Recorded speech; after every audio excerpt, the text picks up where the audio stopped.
Good day, doctors and fellow friends. I'm Brian Cheah with metric number 293594. I would like to talk about the determinants of credit risk of OCBC Bank in Singapore. OCBC Bank faces the challenge of managing credit risk effectively. The problem statement for OCBC Bank regarding credit risk might involve such as COVID-19 pandemic and increased default rates. The global pandemic caused significant disruption. OCBC Bank had to navigate economic uncertainties, deal with loan moratoriums, and support customers facing financial difficulties. The COVID-19 pandemic caused economic disruption, leading to higher default rates among individual and corporate borrowers, particularly in the travel, hospitality, and retail sector, resulting in more non-performing loans. There are three research objectives defined are as follows. First, to identify the internal factors affecting the credit risk of OCBC Bank. To identify the external factors affecting the credit risk of OCBC Bank. To identify the internal and external factors affecting the credit risk of OCBC Bank. Next, below there are three research questions. First, is there any relationship between the internal factors and the credit risk of OCBC Bank? Second, is there any relationship between the external factors and credit risk of OCBC Bank? Last, is there any relationship between the internal and external factors on credit risk of OCBC Bank? For literature review is to see that the correlation between credit risk and other factors affecting OCBC Bank. Credit risk is chosen as a dependent variable for this research. Credit risk involves assessing the likelihood that borrowers will fail to repay their debts.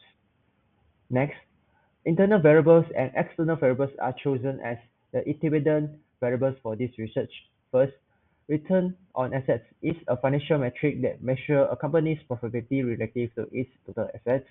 Bank size is a financial metric that measures a company's profitability relative to its total assets.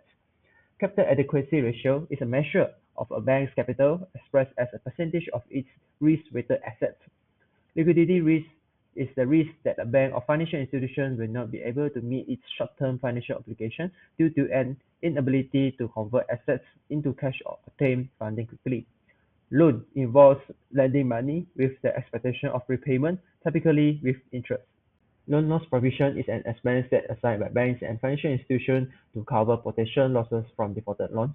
Debt-to-equity ratio measures the proportion of a company's financing that comes from creditors versus shareholders, indicating its ability to cover debt obligations and the associated credit risks. Debt-to-asset ratio is a financial metric that measures the proportion of a company's total assets that are financed by debt. Equity multiplier is a financial metric that measures a company's financial leverage, indicating how much of the company's assets are financed by shareholders' equities. Last but not least, regulatory capital ratio is a measure used by banks to ensure that have enough capital to absorb potential losses and protect depositors. For external variables, there consist five variables, which are gross domestic product as known as GDP, inflation, yield curve, exchange rate, and also market risk.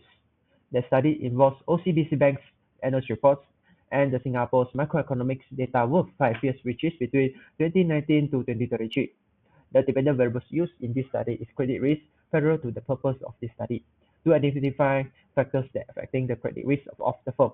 The independent variables are classified into three models, which are Model 1, impact of the internal factors on credit risk, Model 2, impact of external factors on credit risk, Model 3, impact of the internal and external factors on credit risk. Ordinary least square regression is used to acquire the result of all the three models by using IBM's statistical package for social science statistics as known as SPSS. For descriptive statistics, OCBC Bank has a high mean credit risk of 134% with a standard deviation of 23%, indicating significant exposure and variation. Its liquidity is stable, and the mean for loan loss provision of 8.2% is lower than the 9% average for conventional banks. The bank's large size with a mean 20.103 enables economies of scale, leading to a high return on assets of 117%. However, the mean regulatory capital is low at 0.067, and the debt to total assets ratio is high at 0.903. Despite this capital adequacy ratio is strong at 17.62%, ensuring compliance. This study also considers five external macroeconomic factors, which are GDP with a mean 2.418, inflation rate with a mean 2.726, yield curve with a mean 2.010 and exchange rate with a mean 1.36, last but not least market risk with a mean 0.25. The influence of these factors is discussed in this regression outcome.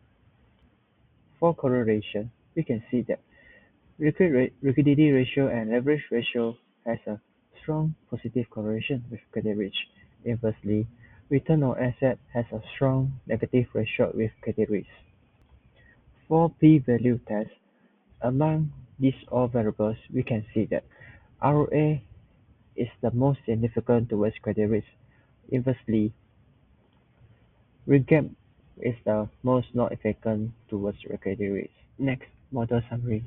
Based on the three models, it is clear that Model 2 is the most powerful to explain credit risk, which it has an adjusted R-square of 0.977. Next, we look to the ANOVA analysis. Based on these three ANOVA analysis, in Model 1, we can see that recap, liquidity ratios, and loan give at 0.199 significant to credit risk. In Model 2, market risk, inflation, and exchange rate give a 0.096 significant to credit risk.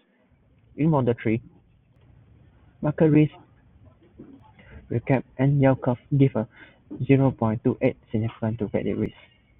In conclusion, it is recommended that OCBC Bank strengthens its regulatory capital ratio, as a higher capital buffer reduces credit risk.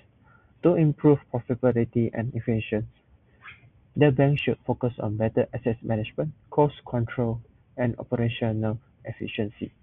Additionally, monitoring significant external factors such as market risk and the yield curve is crucial.